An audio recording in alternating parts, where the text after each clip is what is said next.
Here is how to archive a customer in Wave.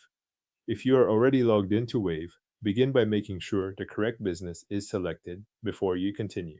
This matters if you manage more than one business in the same account, because customer records are tied to the business you are currently viewing. Once you are in the right business, go to the left-hand menu and click Sales and Payments. That opens the area where customer and sales records are managed. From there, click Customers to open your customer list. On the Customers page, find the customer you want to remove from the list. You can scan through the list until you locate the right entry, then move to the Actions column beside that customer. Click the three-dot menu next to the customer name to open the available options.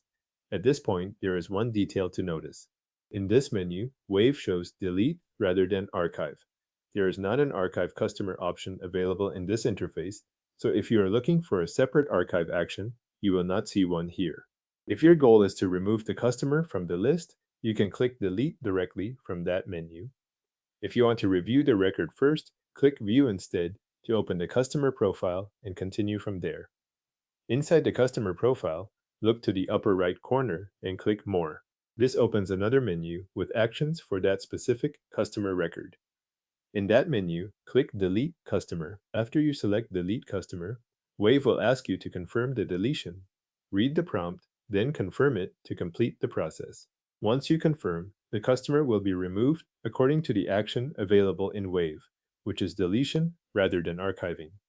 This distinction is worth keeping in mind while you work through the steps. The title may suggest archiving, but in the current Wave customer interface, the path provided to remove a customer uses delete. If you open the three-dot menu from the customer list or the More menu from inside the customer profile, you are still working toward the same result. There is no separate archive button shown in either location based on this workflow. If you already know you want to remove the customer, the direct delete option from the list is the shorter route.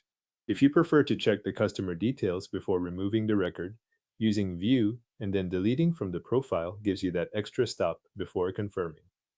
In both cases, the final prompt is the point where the removal is completed. Thanks for watching. The customer has now been deleted from your Wave customer list.